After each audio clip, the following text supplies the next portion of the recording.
Welcome back everybody. So today we're going to do a demonstration class on just doing a display of flowers in a vase, foam free basically.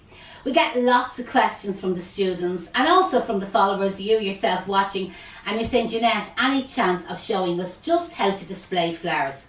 So this is a container, and I picked this up in IKEA, but this is a kind of a vase container that you would pick up in any walk around shop, and again quite inexpensive. So just make sure it's scrupulously clean, and then you can top it up with as much water as you wish. Remember, the flowers are going to continuously keep drinking water, so you'll need to top this up ever so often. The other thing I always advise is adding flower food to the water, because that helps to prolong the life of your flowers. So what I'm going to use today, so what I have is, we can count the pieces as we put them in. I approximately have maybe 12 or 15 branches of eucalyptus. So if you watched any of my tutorials before, I would show you what a bunch of foliage looks like when you buy it in from the wholesalers. I have approximately half a bunch there, just to give you an idea. And what I did with the bunches was I kept the end of them clean. So just by maybe cutting off the little side shoots, you see like that the end of the stem is nice and clean, so that there's no leaves. If there was leaves on the end, I just kind of like took them off with my fingers or using the stem strippers. And again, you can see each piece. So I have 4 there, 5, 6, 7, 8, 9, 10, 11, 12, 13, 14, 15, 16, 17. So I have 17, but some of them you can see are quite skinny, right? So I probably would get away with a little bit less if you want to. And it depends on how full you want to make it. So as I'm placing in the foliage, if you have your notebook and pen ready, take a few little notes, and then you can say to yourself, actually I think 8 pieces was plenty, or maybe if it was me, I'd like 20 pieces. So first of all, you'll need some anchor tape, right? You could use sellotape, but sometimes I kind of find the sellotape starts to disintegrate. So just find the beginning of our anchor tape here, just cut off that piece there. And what I want to do is make a grid across the top of the vase, okay? So I'm just bringing a line, just going across here. I've come in about 2 or 3 centimeters from the very edge of the container, right? You'll see now what I mean. And I'm trying to obviously trim it back, so I haven't got big green stripes. What happens with the anchor tape, it's really, really strong. And of course it sticks to the container straight away. And if you have false nails like I have, it makes it a little bit more awkward. So again, we'll get a second piece, and again we'll bring that across. I'll try not to stick it on so I can get the trim on it there, and we'll get the trim on it here. There we go. You don't want to come down too far past the container, because it'll be hard to camouflage it. Can you see the way what I've just done there? And then I'm going to make 2 lines then going the opposite way. So again, we're kind of getting a square boxes. Do you remember as a kid playing X's and O's? Well, that's kind of what I'm creating here. It's like the little boxes there for X's and O's. As I said, you could use the sellotape, but sometimes your sellotape can be too wide. Now there is a little trick. You can always pinch the sellotape. You don't need to kind of like make it narrower. But sometimes I find when you're sticking in the material, if it's wet at all, some of the sellotape brands, you know, that way the cheaper brands especially, you find that they disintegrate. So again, I'm just putting another little piece of tape across here. Now because I've water in the container, I can't actually hold this up and let you see it, okay? But hopefully it's 2 lines kind of going down, 2 lines going across, you know, that way, and that you're kind of getting X's and O's. So I've 9 little boxes, okay? Obviously the corner boxes are probably more triangular. So are you with me? If you have any questions at all, just post them in the comments. And what I may be doing when I'm finished is I'll take a photograph of the top of the grid, and maybe I can post it in the comments below. So now we're back to our foliage. So take your foliage up in your hand, and some of this foliage is the same length, and some is a little bit longer, and some is a little bit shorter. Just be very casual about it. And if you haven't got eucalyptus, like pittosporum would be ideal, or you can mix the foliage if you wish. So first of all, I'm going to start around the edge of the box, okay? So just the boxes around the edge, and I'm going to place the pieces of greenery in. Can you see there on a slant? And it's kind of important that none of the foliage or the branches are going down through the grids. So I've 1 in that box, and then 1 in the next box. And as you can see, as I'm picking them up, some of the boxes or some of the branches are a little bit fuller, or a little bit longer or a little bit shorter. So I'm just going to bring that over just slightly to one side so you can see it, right? It's obviously easier for me to stick it in the box that's kind of nearer me. Now, watch the vase underneath. You see, that's why I didn't put the water in too far so you could see what I'm doing. As I place in the foliages, they're crisscrossing over each other. And it's a bit like when we're making hand-tied bouquets, even though we don't use this technique now to make a hand-tied bouquet. But like that, all your stems are crisscrossing, and that's what holds them in place. And this is what the grid helps, you know, that way, because if you try to do this and you haven't got the grids, you might find that they keep moving. Now I've gone around and I've filled in all the outside boxes, okay? And I still have plenty in my hand, and I just feel that one there looks a little bit skimpy and I just could do with an extra one. And that one over there, I actually missed it, so I'm going to stick an extra one in there. Do you know, that way you can go back and you can add extra ones in. Now have a look and see if there's a nice tall strong one. There's a nice tall strong one. And then stand that in the center box, okay, that's coming up in the center. And if you find that your piece wasn't strong enough, get a second piece and again go into that center box. Like, that's the great thing about it. And then after that, whatever number you have left in your hand, I have about 4 or 5 of them. Like, it's just use your own kind of discretion and say, I think I need another one in there. I think I need another one in there. And just work around and fill them in. Now for a little bit of texture, I'm going to add in another type of foliage. Now you don't have to. You can just leave it as it is, you know, that way, and you can go straight onto the flowers. I'm just going to add that piece in there because it's in my hand, right? So the next thing, now one of my stems is a little bit up out of the water, but I will top this up with more water later. I just wanted to make sure that you could see the crisscross effect with the stems. So this foliage that I have here is phoenix leaf. It's mostly sold commercially. It's probably not something that you have grown in your garden. In saying that, my dad has grown in his garden. But the stuff that you grow here in Ireland will be very stiff and strong, very spiky, and it'd nearly take the hands off you or take the face off you if you walked into it. Where this is commercially grown, this is imported from Holland, okay? So it's much, much softer. So again, I've kind of cleaned the ends, you know, that way, I just kind of by pulling off some of them leaves, that I have a nice clean stem.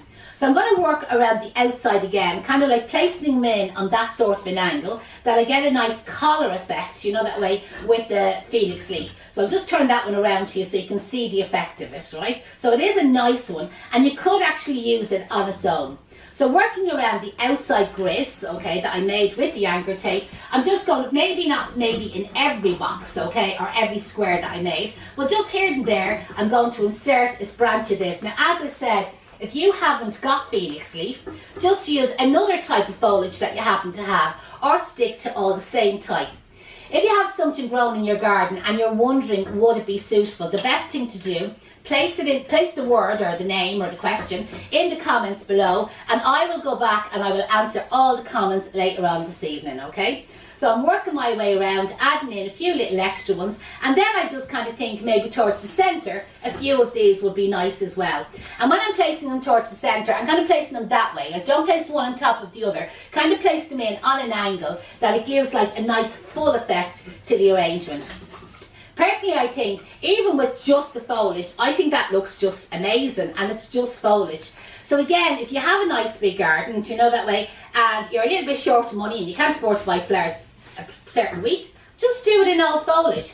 And even like for weddings, for churches, wouldn't they be amazing, you know, that way, as displays around the place? Now, if you were doing this for Valentine's Day, it's just because I'm using red roses, I'm mentioning Valentine's Day. But remember, red roses are popular all year round. They are a very romantic flower, and they would be used for anniversaries, birthdays, I love you, or as we say in the flower shops, the I'm sorry's, you know, that way, the ones that fecked up the night before and they're in trouble and they need to kind of get themselves out of a hole. So red roses are all year round, as is all colour roses. Even for Christmas, some of this could be Christmas foliage. You could have a little bit of holly or spruce or a little bit of Christmas glitter or whatever, and then you could use your red roses. But obviously other flowers will work. And if you follow me here on social media, I do have other demonstration videos using other selections of flowers. So I have all our roses cut, and what I've done is I've kept them all the same length. Now you can judge, you might decide to have yours a little bit longer, a little bit shorter. What I would advise you is get one flower, place it into the vase, judge the length of it, you know what I mean, and then cut all the rest of the flowers the same length. Now what I was saying, if it was Valentine's Day, people might want it with 6 roses or a dozen roses, you know what I mean? But listen, if you just wanted to do this with 1 rose, it would work. One of the roses I just left a fraction longer than the rest of them, okay? And that one I'm going to place close to the centre. So I'm just kind of like prodding around here until I find the grid, and then working in through the stems. And the great thing is when you have your water coming, you know, 2/3, 3/4 up your vase, you can move that rose up a little bit or push it down a little bit. It'll still be in water, and the grid or the crossover holds it in place. So I do like the centre flower to be a little bit higher. As I place in the rest of them, I may kind of slightly adjust that. But sure, listen, this is going to be live, so you're watching as I'm actually making. So after that then, I'm going to work on an angle or a slant, you know, that way placing the flowers. I'll turn this around to you in a second, okay? So again, I'm just placing a rose in on an angle. Can you see there coming away from it? And then working my way around, I might place in a second one. Of course, not just I might, of course I am. So there we have a second one. And then as I turn it around, I'm going to place in a third one. Now it's not necessarily 3 around the number 1, slightly lower on an angle, even though it might look like that. I'm just kind of dividing up the flowers. But I'm just trying to show you as well that if you only have a minimum number, like 2, 3 or 4, what you can actually achieve. Now I'm going to work out a little bit further, so kind of working out to the outside grids, you know, that way, and again I'm going to place it. Now remember, as well as it being the grids that I made, you know, the squares with the anchor tape, it's also the crossover of the foliage is what holds the flowers in place. Now, a professional or a florist, I hope I am a professional, but what florists often do is they make a hand-type bouquet actually in their hand, and then they would insert it into this vase, you know, that way, and that's probably an easy commercial professional way of doing it. But as a lot of these videos that I post on our social media page is for people that are doing it at home, you know, that way, for pleasure and for enjoyment. You know, I mean, maybe not, doesn't have official training, and this sort of style will work for you. Now I've lost count of what number of flowers that I put in, but I'm just at this stage just turning the arrangement around, and I'm allowing my eye to tell me. So when I'm training my students here at Case Flower School, we're always talking about the cop-on spots, you know, that way. And that's not something I can actually teach you. It's where a cop-on spot is where your eye is drawn to the arrangement, and without being told 90 degrees northeast you need a flower, by looking at the arrangement yourself, you will know you need a flower.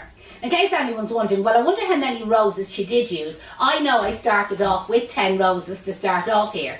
So again, just to kind of show you, I've 9 in so far because there's 1 still on the table. And eeny, meeny, miny, mo, where will I go? I think I'll go in here with the 10th rose. But you could easily make this up to a dozen roses if it was Valentine's Day. I'm doing this as more of an all year round. But if it was Valentine's Day and you'd like to have the dozen roses, you know, that way. And the great thing now about the grid is, and the crisscross over, is that you can move the flowers up or down a little bit more. Do you remember I was explaining that to you with the grid? And it's just a matter of like topping up the vase with more water so that all our flowers are actually in water. And again, you can move them around slightly. So that, I'm just going to move that one just down a slight little bit more. So there is our 10 roses displayed in a vase. You know what I mean, depending on the price of the flowers at the moment, roses are quite expensive, you know, that way. But we could use other flowers. What if that was 10 large carnations? You know, that way the foliage actually makes it. I hope you enjoyed that tutorial. If you have any questions at all, especially if you want to learn how to do a proper professional hand-tied bouquet, why don't you drop us an email here to the school, info@flowerschoolireland.com.